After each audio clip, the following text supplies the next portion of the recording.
what y'all putting together? What y'all? Because I know you be putting together the sets that everybody be using, but they don't be seeing what going on in the background. Oh man, we do it all. We do corporate anytime we inside like hotels, Georgia Rural Congress Center, or places like that. That's corporate.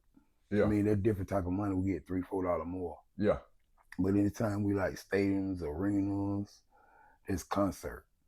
What y'all working on now? What you just got done doing now? Oh, they are just one of my bald man, black dude, man. He worked for Music Matter, and he got up under one of the white guys who own Music Matter, and the white guy took a liking to him, man, and helped him start his own label company, A1 Label. Yeah. And he do side little jobs and stuff. You know, I made good work with him. You know, he pay you cash. Yeah. Every day. You know what I mean? Yeah. Yeah, good business. Cash every day on the what's up right there? Yeah, Black Man Trying, you know, it's a little label company, you know, production, more label if you don't really know that. You know, you ain't really got to know that. It's about learning. But dude gave him a chance, man, and actually the guy who gave him a chance getting married. So we went to his house today and we built the deck and lights and everything in his backyard. He having a wedding reception tomorrow. Oh, y'all do that? We do everything. Anything got to do with production. Yeah, the big part of it. Not the they part of everybody. Y'all do the.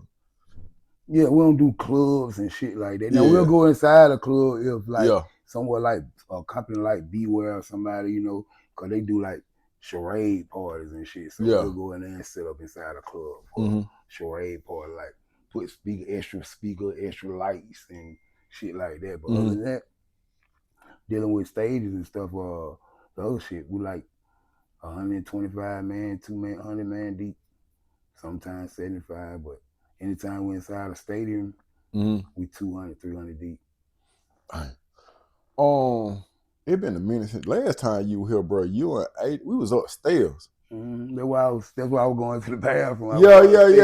That's okay. Yeah. And then you know the crazy part is Sunday. Sunday I'm trying to have a few of them folks over, man. I got about 5 or 6 on A-Town included, bro. So you're more than welcome to pull up. But I'm gonna try to set this room up to where I can set up different cameras. We're gonna have some old schools, some new schools, some no schools, and just have a real conversation.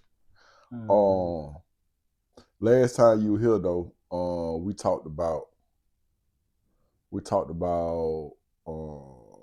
the mother of your child, the one who had passed away, and the controversy behind it, because this was all in the news. For the people who don't know, can you tell us what happened? They found her dead, man. I was chilling one day and I got a call, man, and her sister was like, Nisha dead. And I'm like, what? And they said they found her up on the bridge, you know what I mean, naked. So she told me her sister was staying in Detroit. And she said she was coming down and she wanted me to meet her in, at the police station. In what it is, Hoochie Hill, Georgia, Chattahoochee Hill, Georgia, or something.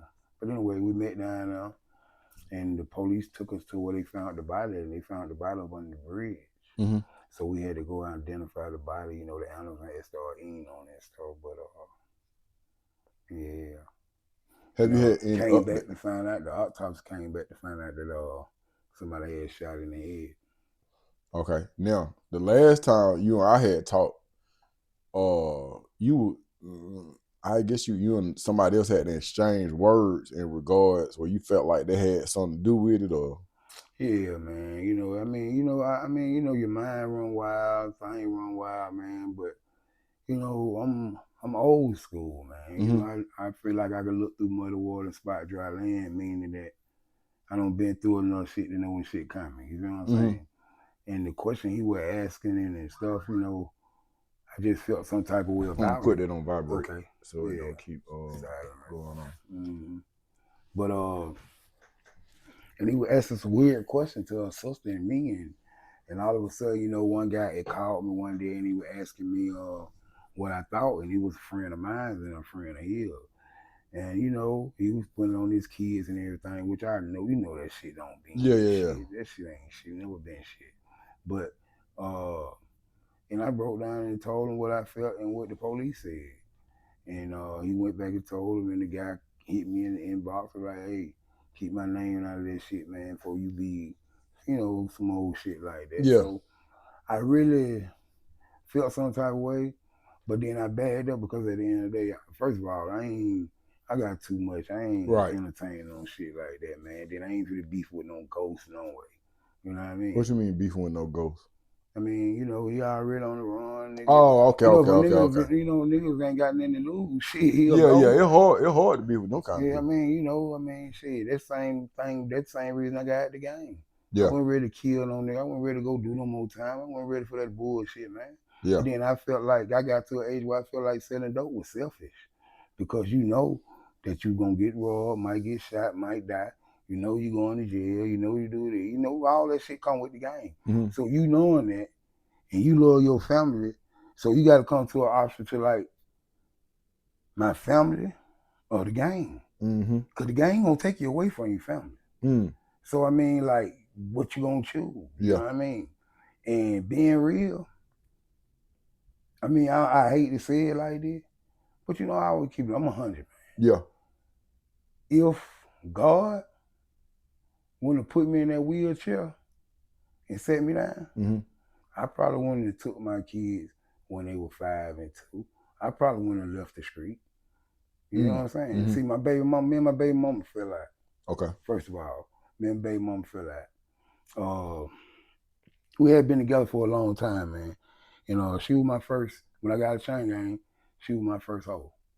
She gave me $1,500. I read a lot of Donegal books and shit. I ain't on that about all that. Yeah. But, shit happened. I had the weed or whatever. I had just sued Red Lobster for $50,000. I ended up getting $38,000, opened up a barbershop, Mm-hmm. But I was on Ford Industry and I met her.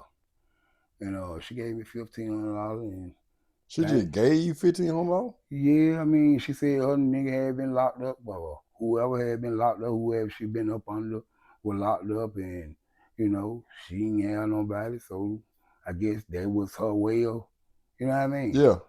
So she gave me $1,500. Like I said, I read a lot of books. I ain't know the game. I ain't gonna see right. It say. It sounds like she chose on you. Or... She did. And at the same token, like I said, I read a lot of books, so I had to fake it till I knew it. You know what I'm saying? Yeah. So I ended up getting with whatever, and I'm like, shit. Started bringing me more money, and I had the weed, I had everything, but we ended up having a baby. I had got a couple more, But anyway, I sent her home. She was staying in Edgewood. Okay. So I sent her home because she was pregnant by me. Mm-hmm. And I was still on 4th, and I had to work, whatever the case may be. And she had my son or whatever.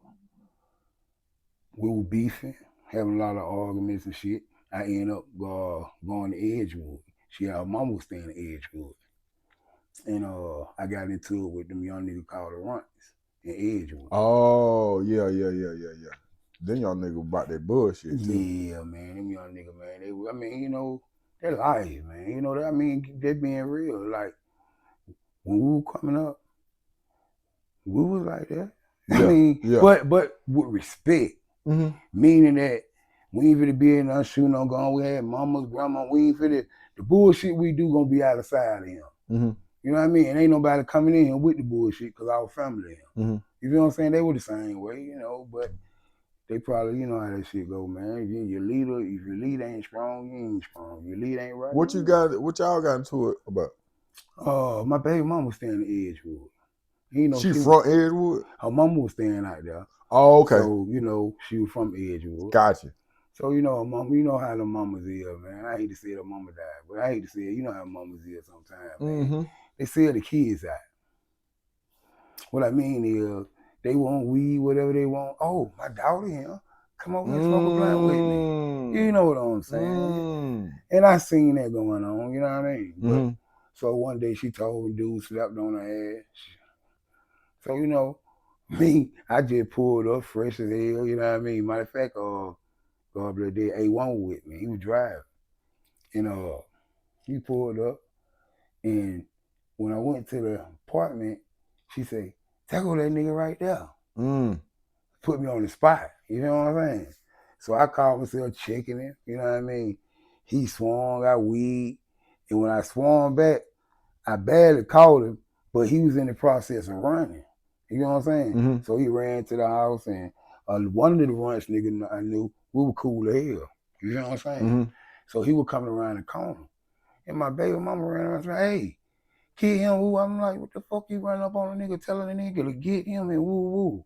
You don't want to ask no nigga, I'm right, you know. Mm-hmm. But anyway, one thing led to another. We ended up beefing and, you know.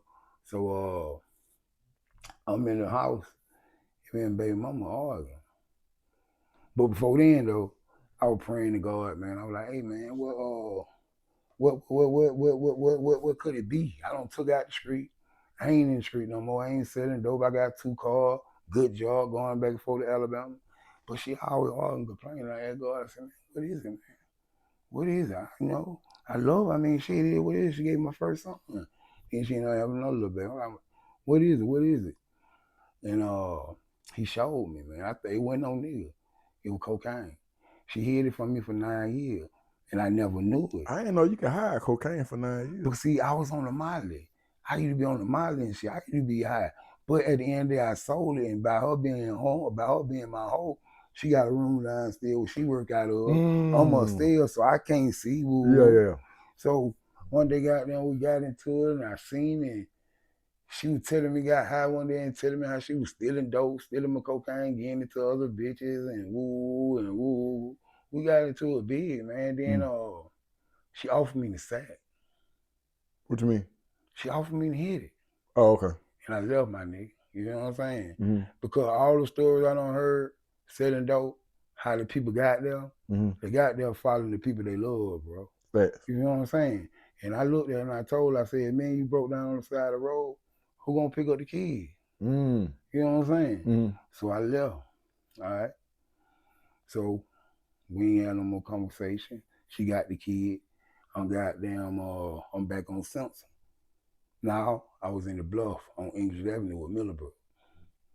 And my nephew had Jay hit for half a brick. He was like, hey, what you think you can do with this? I said, shit, boy, I go to the lab with that motherfucker. Yeah. So, you know, I jumped straight in the lab, jumped in the water, man. Woo, did my little thing, put half full up, cut half full, you know what I mean? Woo.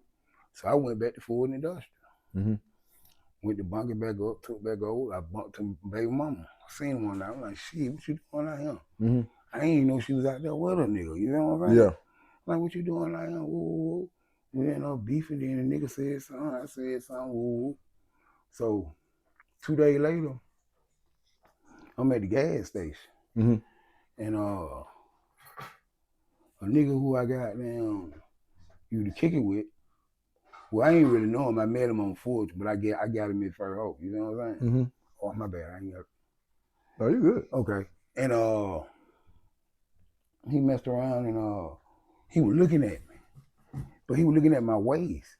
And he was like, hey, L, sell one of them guns. And I'm like, nigga, I don't sell them guns. What's wrong with you? Yeah. But he was looking at my waist. But right before then, 12 came. I had a goddamn 9 on me, but I put the 9 in the wood up under the bushes, right? So my intention, I ain't go back over there and get it, but I went out the store to make a play. But as I went out there, I bumped into him. He was like, hey, L, sell one of them guns, but he was looking at my waist and shit. So I instantly went to walk over there to get my shit. And man, don't cry, man. As soon as I reached down to get it, nigga shot me in the back. Nigga didn't say, fuck you, put me in that. Nigga shot me dead in the back. And when he shot me in the back, I couldn't move my leg. Nigga like, get up, woo. And make a long story short, that's when I got paralyzed, put in a wheelchair. What he shot you with, bro? He shot me with a 9. He shot me right in the back, shot me in the leg, and shot me right on the side foot right here. And it was 3 niggas, you know what I mean? They were beating me with the pistol, talking about my baby mama, you know what I mean? Took all money, took all my dope, you know, took everything, left me right there dead. Nigga tell me to my dog. And the same one of the main nigga who shot me, the first nigga, how you look out for that mama, man? Yeah. You know what I mean? I put his mama on, man. I put him on, man. I was front nigga dope out there, man. Every nigga I came in contact, it ain't a nigga out there couldn't say L didn't put him on, bro. Right. I went selfish, my nigga. You know what I mean? I wanted to see everybody win. But I used to look out for the nigga, look out for his mama and shit. And nigga shot me back to my nigga, I'm about that like I'm like, what the fuck for what though? Like, But the whole time he beat me talking about my baby mama, like, bro, you can have that. Ooh, I just want my kid, bro. I ain't tripping on. Mm-hmm. So, you know, goddamn nigga, like, turn around and kiss me. I said, nigga, you gonna shoot me? You gonna kill me? Looking at me, bro. You know my kid, bro. You tripping, bro. Yeah. What? That when I'm shot up, can't move my leg, paralyzed, nigga don't strip me naked and shit. Mm-hmm. But you gonna tell me turn on? But so nigga throw the coat over my head and shot at the same time, and I just fell back. You know what I mean? Yeah. But the good thing about it, I was staying in the apartment right here on Maywoodton. You know what I mean? Where I was working out of, I had a little work over there. But anyway, nigga two doors down from me were going to school, EMS school. And don't you know that the same nigga who pulled up when I was past, he like, man, I know him. I know he got kids, man. He ran over there to me and shit, man. Damn, boy, you trying to make me goddamn, boy, yeah. Nigga goddamn ran over there and seen about it, man. Made sure goddamn before got me to the hospital and handle business, man. You know what I mean? But anyway, I'm in the hospital paralyzed with her, my mama down there. So my baby mama goddamn, she out there in the street, she don't let my kid at home by themselves. Mm-hmm. And her mama came home from Detroit. And damn, my bad. No, you good, bro. You good. You good. Sometimes you gotta get it out.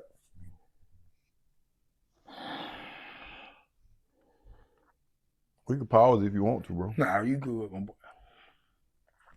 But her mama ended up coming down from Detroit. And she went to the apartment, the kid was there by themselves. And she called my mama. I was in a hospital, you know. She called my mama right there by me. She was like, God laid on my heart and told me to give you these kids. You feel? Mm-hmm. They were 5 and 2. My mama ended up going to meet her, get the kids or whatever. And I ended up getting out the hospital. Middlebrook was like, hey man, God bless you. Middlebrook was like, hey man, come stay with me, bro. Let me be with you. Let me be your arms, your leg. You feel? Yeah. So I ended up going to stay with Middlebrook. And he was looking out for me and shit. And ended up getting the boy, man. And I ended up, you know. But her mama ended up getting my mama the boys or whatever. And I had to go get the jail. I went to try to file abandonment warrant because, you know, the system ain't really set up for no nigga, man. No, for real. And I had to go through all type of shit. So I tried to file abandonment warrant. So when I go down and file abandonment warrant, they say, sign the birth certificate on legitimize you. Mm-hmm.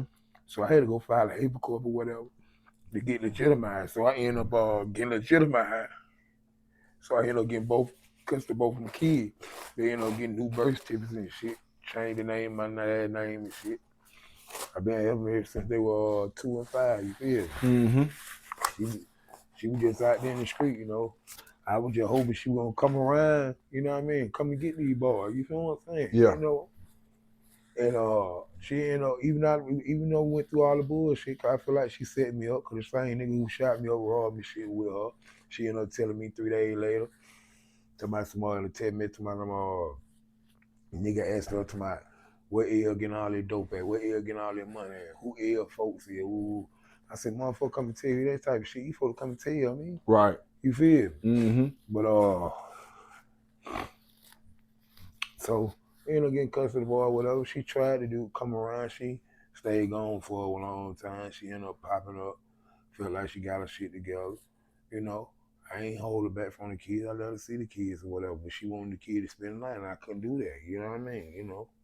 And she got mad or whatever, cussed me out. So my son ended up, she called me a bitch or whatever on the phone. My son hung up on her. And she called me. I'm like, why? He like, my dad don't talk about you. Why you talking about him? You know what I mean? Yeah. You know, but I was just hoping she gonna come back around, man, get them boys, man. Them boys love their mom, man. You know, even if they love their mom more than they love me, I wouldn't care, man. You know, I just want her to be a part because they're their mom, man. I don't know how it is to live without a mom. My mom's still here, so yeah. You know, but it's how I ended up getting the boy. But like I said, if I wouldn't have been in that wheelchair, you wouldn't have sat down. I probably wouldn't have, man. I was caught up in them streets, man. I just did 14 years. I ain't gonna lie to you, man. You know? Let me ask, how many times have you been to prison? That was my first time. Well, I've been to juvenile, but that was my first time. So you only been to prison once? Yeah. But I thought you had been to Alto twice. I did 14 years. You know, I had got out. We went to the halfway house, me and Middlebrook. And we went to the halfway house.